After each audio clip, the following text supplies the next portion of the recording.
Well, we'll start with welcoming you all here. Thanks for coming. This is the third in our speaker series, and we're very pleased to have, or maybe fourth in our speaker series. Yes, it is.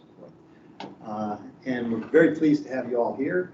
I'm honored to have Dave Linton. I worked with him for about 12 or 13 years. Yes. He was a faculty member at Eastern from, he says, 2004 till 2017, the day of the eclipse. That's pretty clever. But I was also first day of classes. Yeah, well, there's that too. There's that too. He is a consummate, excellent teacher who's had a great career both here in Parkland and probably other places that I don't even remember. He's here because he has seen a few eclipses in his life, and he knows a little bit about actually trying to view the eclipse. So I'm going to leave it at that. Okay, well, thank you, Steve. I talk too much. Thank you for inviting me back. I do appreciate it. I spent some of my favorite years of my teaching career were spent here, not in this room necessarily, but at Eastern. And yeah, I look back to it fondly. It's good to look back, though, to be able to. Let's take you to the page that has been put on the internet by Alicia. Where's Don? Oh, right there in front of the window. It's harder to see in the direction of the sunlight. That's I'm eclipsing a the theme sun. that happens. Alicia Rodriguez, Yes. is that your wife's name? And she was the photographer. Yeah, she's for always the the eclipse. photographer. Yes, and the Bless web her. poster and put all these on there. And you will see some people in loungers. You will see people with telescopes. I don't want to go through it right now completely, but I do want to share this with you. I'll take you there to the day of the eclipse in Chester, Illinois. You're There muted. should be volume here. How do I? You're muted. Where? Down there. Oh, yes. That might be nice to start over. Okay. Let's go there. Let's go. We're gonna die. Oh wow, there's like no sun. I gotta see the diamond ring. You guys are gonna watch it right The now. moon just ate the sun. The sun is hot. Oh, I was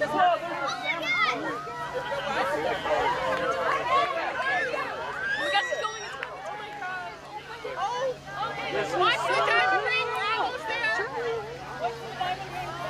You're still so bright. Hey, if you look at it, it's really sitting down. Oh man, oh my goodness.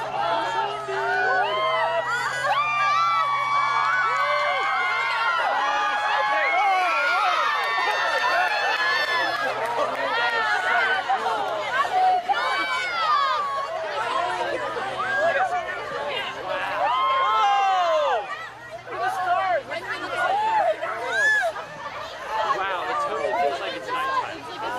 Oh my god. Sorry. Look at that. Look at that. Girls, are you looking?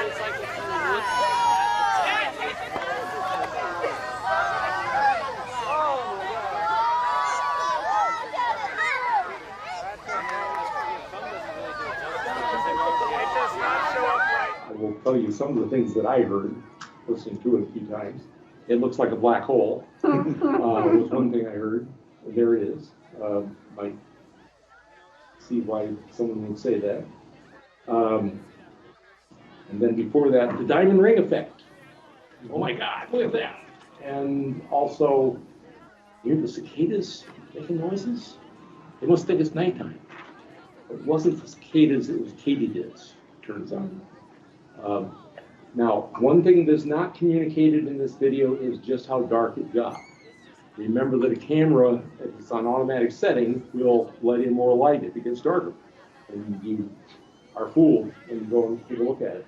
But the eye does the same thing. So it gets a lot darker than even the eye perceives. Now, during totality, and we had about 3.5 minutes of totality, and this probably goes on about that long. During totality, you do not need those eclipse glasses. You should not use them. You won't see anything if you're looking at the sun, because the atmosphere of the sun is not nearly as bright. I'm going to go ahead and stop this and let you know that it was a fun time. I think Don and I shared responsibility for that group that was there. Don brought down so many people, and of course Alicia was very helpful, and Sherry was there as well and helped out in this way. Let's go to the one other thing that I don't know if it'll play volume-wise, but I still think it's worth taking a look at. This came from Sherry. But take a look at the hat, the straw hat that Don is holding or wearing right here. I love that little segment. I did not know you caught that. And there's a reason why I took that hat. I did give it back, but let's go now to the PowerPoint slides, and let's start the slideshow. And from the current slide, we find in, okay, half the totality for the eclipse of April 8th, 2024. I think you've seen maps of that already in the presentations. It's coming up from Texas through Mexico and then through Texas and onto my laptop, hopefully very soon.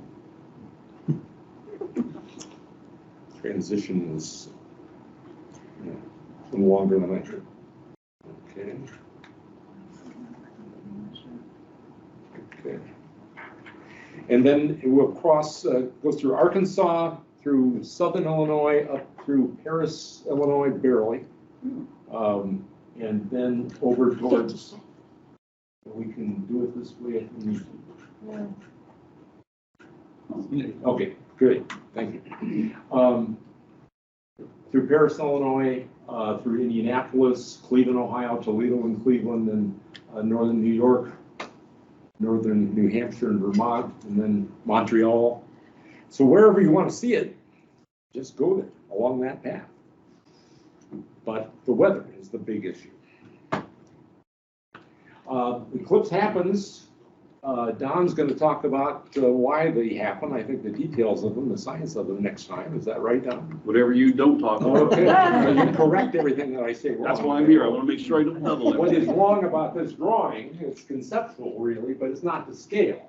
Some things are to scale the size of the moon, the size of the Earth. Yes, that's about right, but the separation between objects and the size of the sun should be 100 times, 109 times the diameter of the Earth, and it should be way out of this scale, way out of the frame here. And the moon should be much further away as well. If I had this globe, brought this globe over here and had a model for the moon, be probably a baseball or a pickleball or a tennis ball, and tossed it out there at the end of the oval. So the alignment is very critical. If the moon's just a little bit too high, it does go in a different plane. So sometimes when it's in the general direction of the sun, it's not going to cast a shadow that hits the Earth. It'll go above the Earth or sometimes below the Earth. We don't get an eclipse every time the moon is in between the Earth and the sun, and that would normally be called new moon. But it's not an eclipse very often. Now, this was the title slide that I had used 7 years ago. And I looked at it and thought maybe I should revise it because some things have changed. I'm no longer a astronomy instructor. I'm now Professor Emeritus, which means old guy, retired. And one of those eclipses isn't there anymore, but we still have 2 eclipses to look forward to in Illinois. And so there are the 2. And so do your planning for both, but the one's coming soon is coming close. And it's, let me see if I was, well, yes, on average, you stay in one spot, you'll wait 370 years for an eclipse. This one's coming close enough that I would not hold your breath and wait for time to pass for one to come right over you. The next 20 years, they're scattered around the globe. The red ones are ones that you don't have a total eclipse, you have an annular eclipse. The moon is in its orbit too far away from Earth when it's in line with the sun, and the moon is too small to cover up the sun completely. So you have a ring around a ring of light around the moon. It's very much akin to a partial solar eclipse in terms of the lighting effect. The blue ones are the total solar eclipses. You do not see any in the continental United States before 2040. There are, want to go to Australia, there's a bunch of them. This one right here across northern Africa in August of 2027, having its longest eclipse of over 6 minutes at Luxor, Egypt. It could be a real fun one to go to. And there's one that comes down over northern Spain, might Portugal. That's in 2026 on August 12th. There is the annular eclipse, what it would look like, but it's too bright to be looking at in the sky safely without using glasses. And if you waited 1,000 years, everybody gets an eclipse just well. Partial eclipses, which you will have here, they can be fun. There's a lot of fun things that happen, a lot of things you can do, especially with students. But if you're going to look at the sun during a partial eclipse, make sure you're wearing the solar eclipse glasses or some other kind of eye protection that's appropriate. This was a group of people that gathered for an annular eclipse that came through Champaign in 1994. If you think there was a total solar eclipse about 30 years ago, it wasn't quite total, it was annular, but it was still quite an event. Now, this didn't happen there then, but this is the kind of thing that happens with school groups. They make pinhole projectors. They take a cardboard box, poke a hole up there in the back of it. They put their back to the sun. They look at a white sheet of paper inside. They see the projected image of the sun. It's a tiny image, unless the box is huge, and their head is at this end of the box. I guess the image is far away. And this allows the teacher to watch over things. You can also make a projector, a pinhole projector using a mailing tube. You carve out hack out a little side port at one end, put a cardboard, piece of white cardboard at this end for a screen, and at the other end, another piece of cardboard, cardstock, poke a little pinhole in it, and you get an image of the partially eclipsed sun. This student finished his Pepsi, poked a hole in the bottom of the cup, turned it into a projector. Pegboard works very well. And there's pegboard, you don't see the pegboard, it's up above the screen. Colander, you get images of the sun. The holes in the colander, just hold it up, have something white on the ground, a white sheet or a white piece of paper, even white sidewalk. It's gray usually, but it's dark enough. And a straw hat like Don's hat will provide images as well. And that's that moment of inspiration for me came when I said, oh, I got to grab that hat. Sorry, Don. And even a Ritz cracker. Okay, and maybe you can think of some other things. My wife has been thinking about that very recently, and thought that a can strainer that you would put over a can of peaches or something and strain the liquid out, that might work. We haven't tried it yet. Buttons. There's ones with 2 and 4 holes, and also down there somewhere, a ladle, a strainer.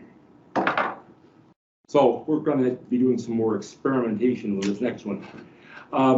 But the sidewalk under a tree, as long as you've got leaves, and I don't guarantee that for April 8th, but I would hope if there's leaves in the tree, the overlapping leaves up through the tree make lots of pinholes, thousands of pinholes, and you get thousands of images on the ground.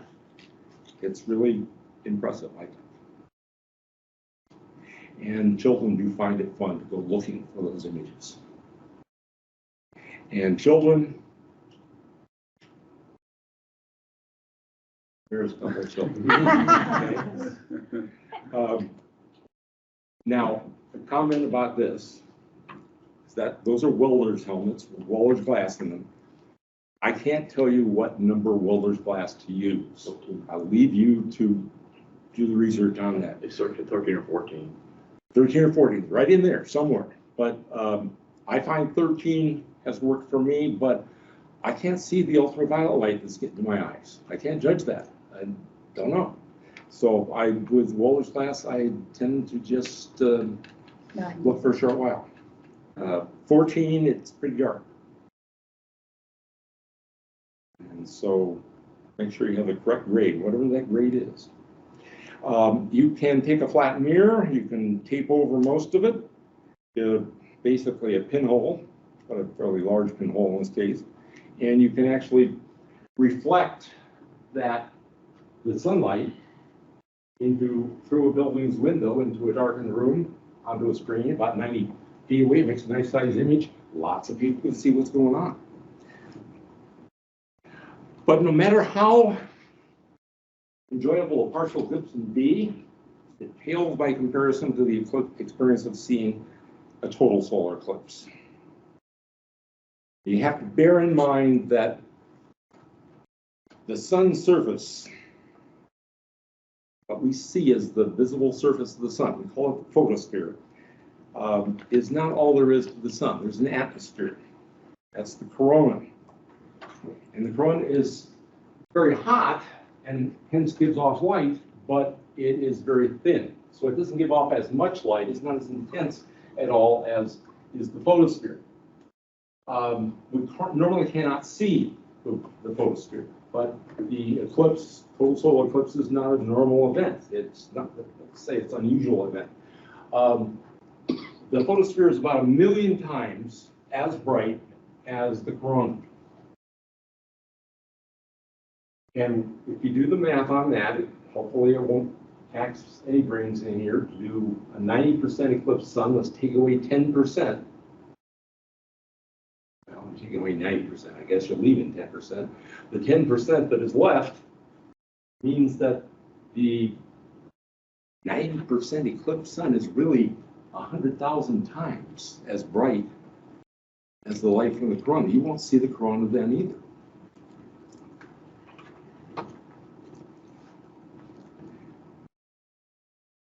From here on campus, as I look at the interactive maps, and I'll hopefully be able to show you one later, you're going to have a 99.89% eclipsed sun. But it's not nearly good enough for you. Don't settle. I had a faculty member, also Professor Emeritus, who emailed me the night before totality in 2017 and said, it's just a little bit too much work to drive down there. We're going to settle for 99.7%. I said, I got very agitated, I guess. And I emailed back and I said, don't do that to yourself and your wife. I realized that's going to be 30,000 times as bright as what you'll see if you come down here. He came. So we correct the misleading terms. You will see a lot of solar eclipse maps, in fact, the one that I showed you at the beginning had a line for 90% and a line for 80% on each side of the path of totality. Those lines are, the labeling I consider to be misleading. If we corrected them, 90% sun, 90% eclipse sun would be 100,000 times as bright as a total solar eclipse. A 95% eclipse sun, 50,000 times as bright. 99%, 10,000. You get to 99.9%, we're looking at about 1,000 times as bright solar eclipse. And there is an article online that I found recently. It's at space.com. If you're interested in reading about this more, a 99% eclipse, 99% totality does not exist. That's the contention of the author. I said, yes. I saw that. I have all sorts of quotes on eclipses, total solar eclipses. From a watcher, 27 solar eclipses, and that's not me. I'm not anywhere close to that. On a rating natural wonders on a scale of 1 to 10, a total eclipse of the sun is 1,000,000. Make no mistake, the difference between whether you're inside the path of totality or outside it is literally the difference between night and day. Day and night. No weather experience comes close to the multi-sensory strangeness of this most unnatural of natural events. There's a lot of things going on. I will mention to you in one slide later, foreshadow it now. Don't get hung up with taking photographs during totality. It's not worth your time. Use your senses and just experience. Now, the very first solar eclipse that I saw, it was a total solar eclipse, but not where I was. I was, I'm sorry, I was 17 years old, I'll be honest. I was 17 years old, I was living in Northern Ohio. I was going into my senior year of high school. My older brother took me out and showed me the eclipse. I forget how we looked at it, but I found that very interesting. Now, that was 1963. Look at the path. Now look at the path of the 2017 eclipse. They're very similar. They actually are part of the same family. Eclipses do come in families. They have a certain timing. These two eclipses are 54 years and 34 days apart. And I was delighted that stayed in the family, I guess, when I was watching that in 2017. And then in grad school, I had my first introduction to a total solar eclipse on site. I heard that Professor Peterson had acquired some grant money from NASA to go see the total solar eclipse in Mexico. And I was in grad school in New Mexico, which is on this side of the border up here, somewhere in there. And there is where the most eclipsed sun would be, down near Oaxaca, Mexico, south of Oaxaca. Now, take a look at the path of this year's eclipse. It's part of that same family. There's multiple families. Again, 54 years and 34 days. You have to account for leap days properly, and how many days March has, and so on. But on that eclipse, we drove a long way by pickup truck with a lot of equipment in the back of the pickup truck. And it was my introduction to Mexico, and I'm glad it did it then. Wouldn't have wanted to go to some of those back areas that I read about sometimes these days, but it was quite an exhilarating experience. We were out in the bush, and we took our accommodations with us. We had our equipment with us, and our equipment was designed to look for interplanetary dust vaporizing as it approached the sun. dust that could be generated by asteroids colliding or comets passing close to the sun. We had no idea what it was made of, really. No good idea. But these detectors were designed to scan back and forth, one side of the sun to the other, looking for the vaporization, the light that was coming when the dust vaporized. And depending upon its composition, then it could be identified as to what it was and maybe even what the percentage of this element versus that element was. But if you try to do that during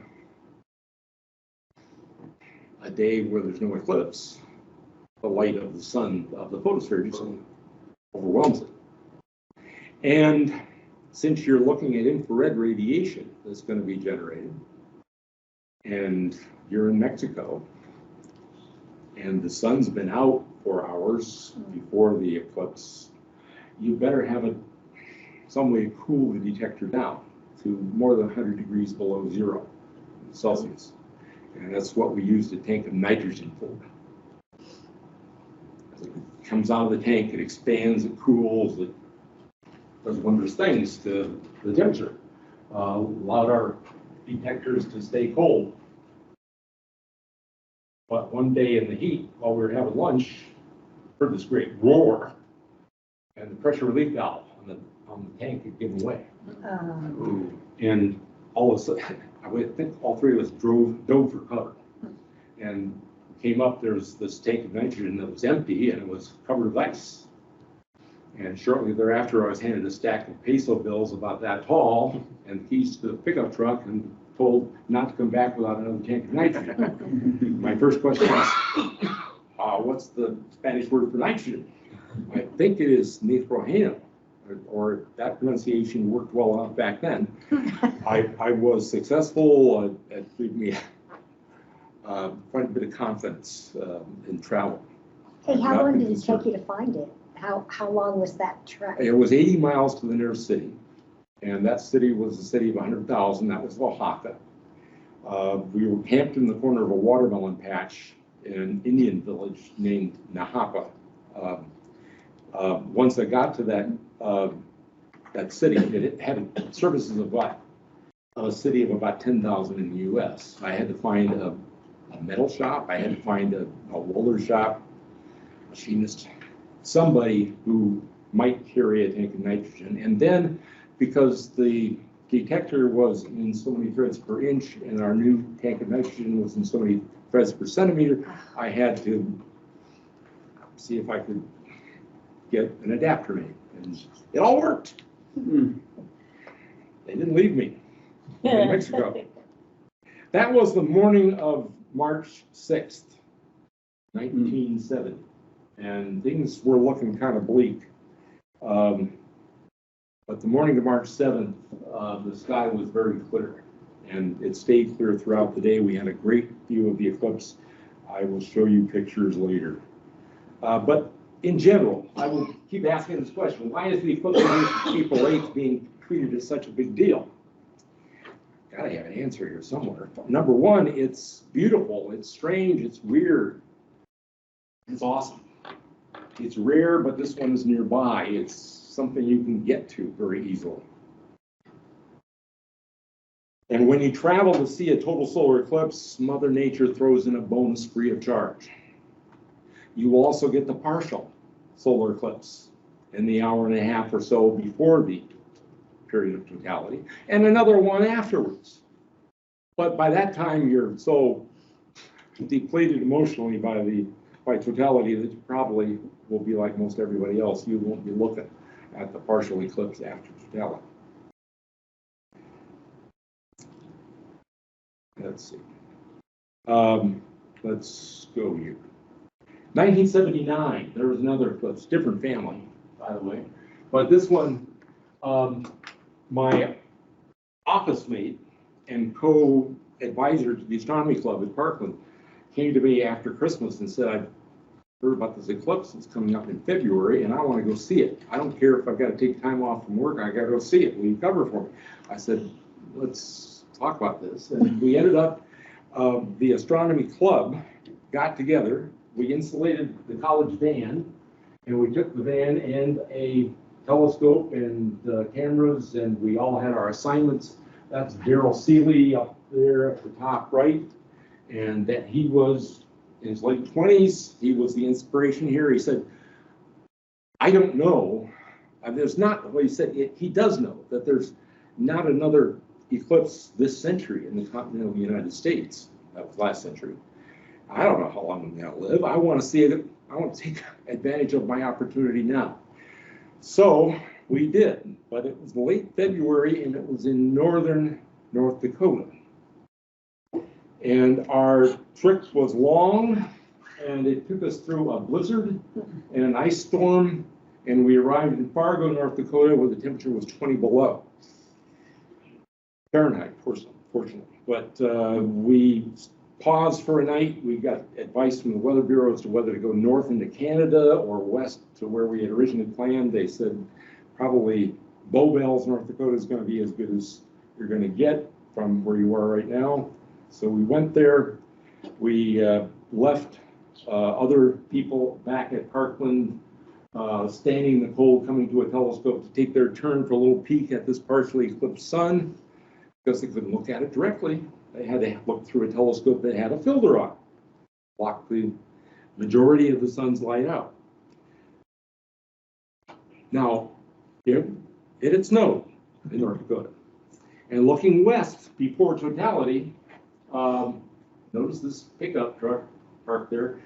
Now, if you take another photograph during totality that has, let's say, an automatic response to the light, it's going to show it as roughly the same.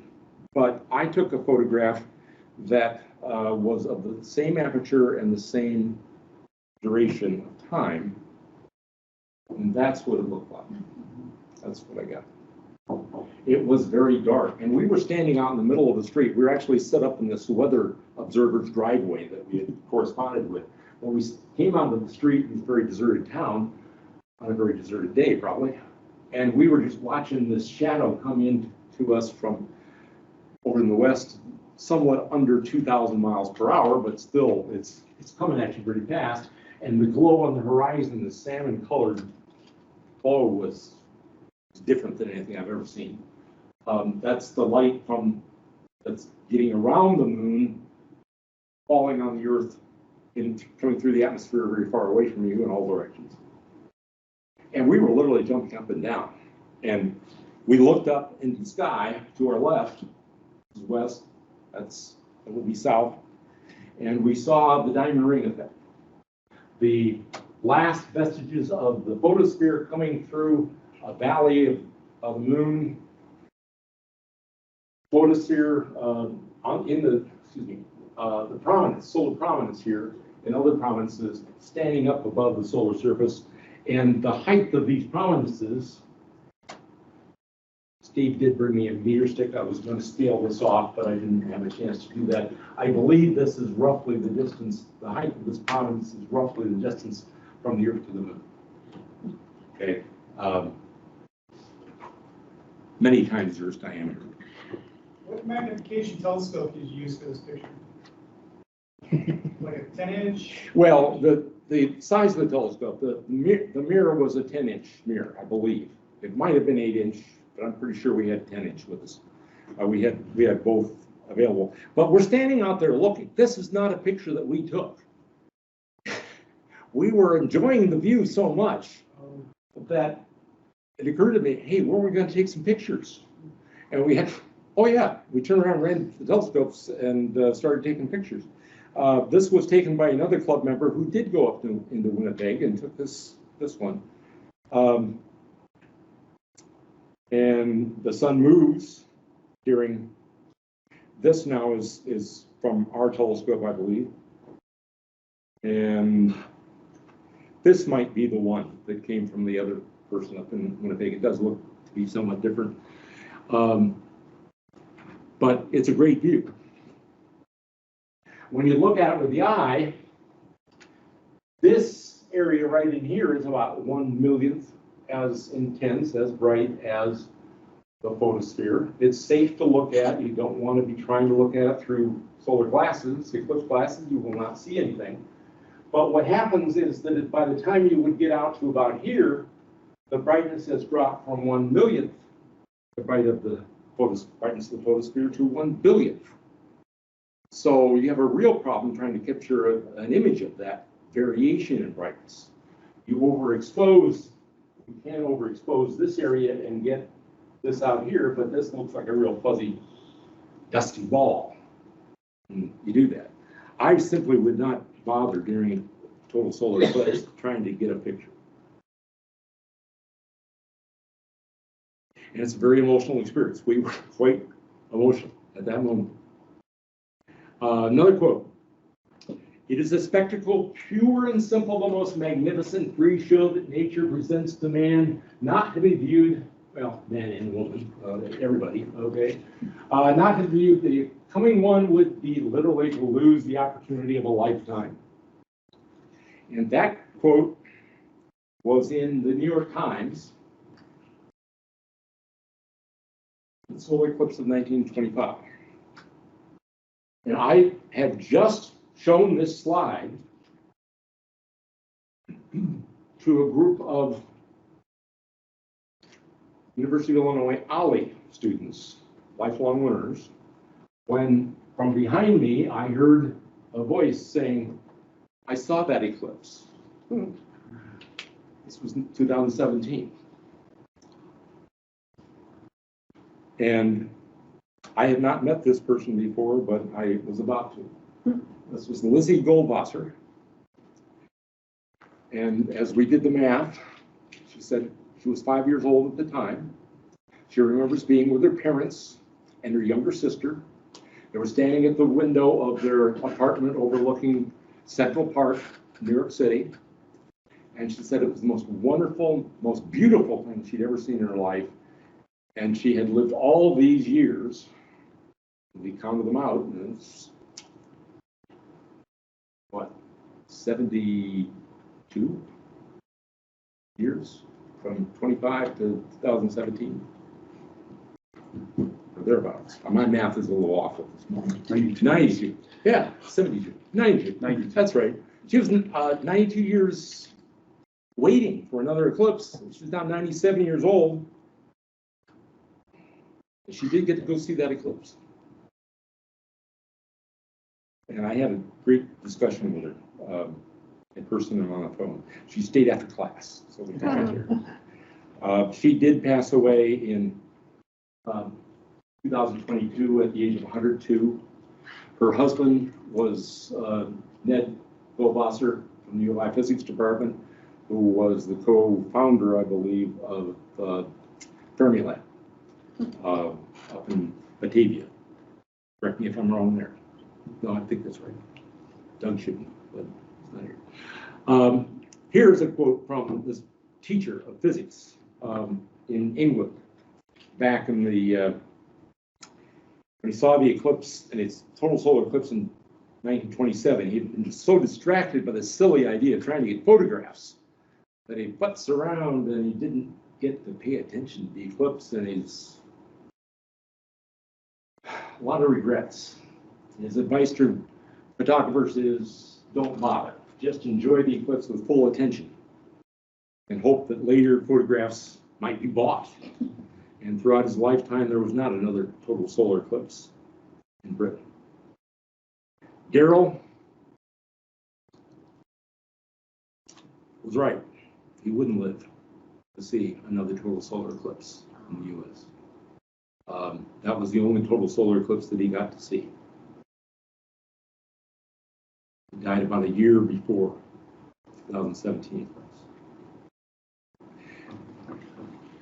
Eclipse planning mistakes to avoid. This, I crossed out the number. It was 5, but I added things to it, and the other things I've added to it are tips, I guess. Don't forget your prescription glasses and eclipse glasses. You want to be able to see what's going on, both on the ground and in the sky. Don't forget to use the restroom before the eclipse. Don't forget to pack some snacks in a chair. A lounger is good. And I would also say, if you're like me in 2017, go find a tree to get under because it was really hot. I think it hit 92 that day. And we had about an hour and a half wait after the partial had started before we got totality. Plus we got under the tree, so we had the images of the partial eclipse sun at our feet. Sunblock. Yes, the sun will still be shining, even though part of it's going to be covered up. It's going to be shining enough to give you a burn. If you have clear skies, and I hope, wish, pray that you have clear skies wherever you go. Don't observe from a parking lot unless you know that those parking lot lights are not on photocells. There have been groups who have set up in a deserted shopping center parking lot only to find the lights start going on as they approach totality and they had to reposition desperately. Don't photograph total eclipse. I've mentioned that a few times. After totality, record your recollections and emotions, also those of friends. I'm not sure that I did that, but I think it's great advice. Do record the eclipse in a way that doesn't distract you from viewing. One thing you can do is to start an audio recording. And what Alicia did was to take a video camera and put it on a tripod and just set it towards where the group was, and it picked up the audio. Honestly, did pick up the audio quite well. And it was a great record of what people were, how they were responding to the eclipse. And the other tip here is consider taking no flash videos of the western horizon and sky with a fixed aperture and duration of exposure. So you're you talking can about actually manual compare. exposure on that? Yes, yes. Choose something that works to give you a picture somewhere before totality, and then maintain that same setting as you get to totality so that you can actually see how much less light there is. That's just me. I like that. And that might be, oh, that's not the last slide. Maybe this is. Remember, no matter how great someone tells you the total solar eclipse is going to be, it's going to be better. And having a chance to see this event is worth, seeing it as a total solar eclipse is worth a drive.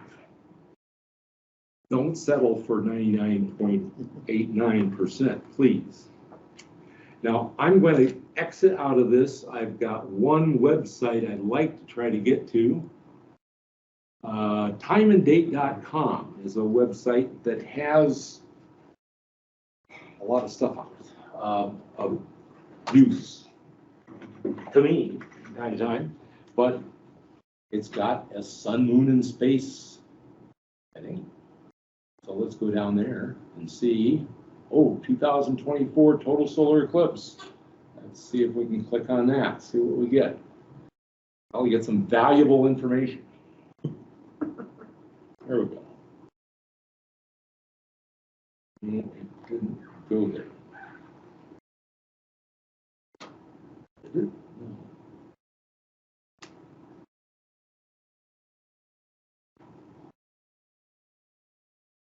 There it is. We have to click on this now.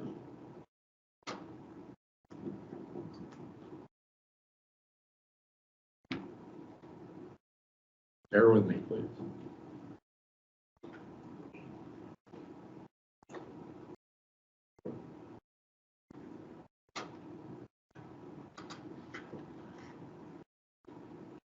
Live streaming. Okay, not interested in live streaming today for sure. The eclipse. Let's try this again. 34 days and some hours left before totality. This is what it will look like, and you can run through the video there. This image right here, a map, we'll go there in a moment, but you can look ahead to future eclipses. I didn't mean to click on that. Okay, and on this page, if you are interested in trying to project the image of the sun through binoculars or a telescope, if you want to try that, there are helpful suggestions down on the right side here, I believe. Yes, eclipse projector in a box, or simple pinhole projector, or telescope projector. But come over here to this map. It's an interactive solar eclipse map. There are several available on the internet. And I guess I've got to be below that bar. Okay, let's zoom in a little bit and highlight that all those shades away from, here we have the center line, the dash line. Here we have the path of totality. If you want to have the maximum enjoyment, get as close to the center line as possible. At least get far away from the edge. The edge is a place where you don't have nearly as much time. And if there's any clouds, intermittent clouds, you could be clouded out for that period of time. That could go wrong for you. But the other places are where it's partial. And if we drag this down, get Illinois in there a little bit, expand it more, drag it down more, and we start to see Champaign, and now I'm going to drag it back up so we can get Champaign out of here. Whoops. Well, that was great. Let's go back.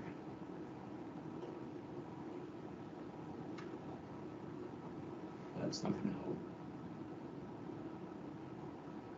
Sorry.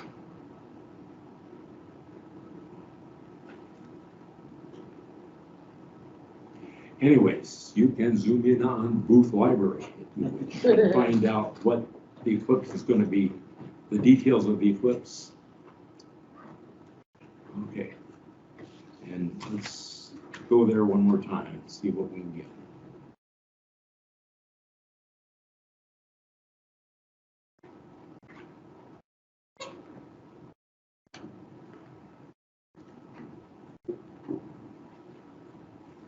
Anyone have any questions while we're waiting on the internet?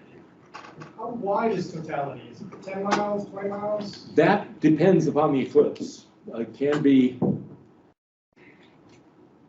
very narrow.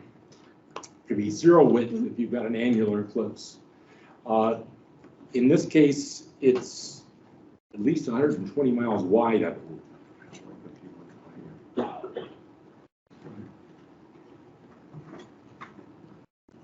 Any other questions, please voice them out. You talked about how there are like different families of eclipses. Can you Yes. talk more about that? Is there a reason why? Yes, that's a great question for Dr. Packey, who'll be here next week, right? To talk about the Saros and so on. Yes. You've got repetitive phenomena with the moon going around the Earth and the Earth around the sun. You're going to get some periodicity to the eclipses, and there's other things that are going on. But they've been watching these eclipses since the days of the Babylonians, and records kept, and the Babylonians actually figured out that the Saros cycle was there, and that's not 54 years and 34 days, but 18 years. Some odd days, and a third of a day. 11 and a third days. Right. But the third of a day takes the eclipse around 8 hours of longitude to another part of the world.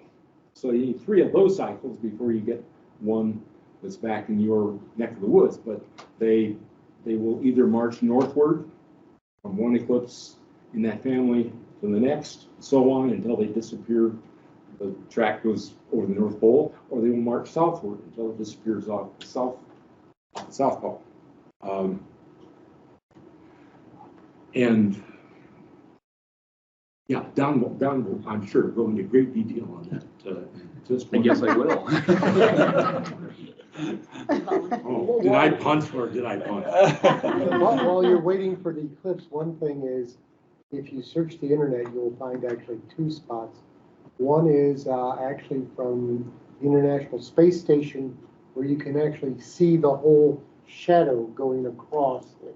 And then there are also, I think, they had it, was from Keck, that you could see the shadow coming at Keck, which was like a 10-mile shadow. So you see this black And that's in dot. Hawaii. Yeah. Okay. and you see this black dot coming at you. Because it has a high enough elevation.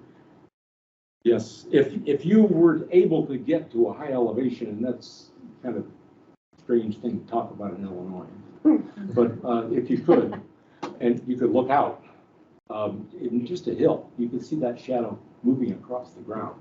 The eclipse of 1880 went across the Rocky Mountains, and Thomas Alva Edison was one of the people who actually went out there to observe.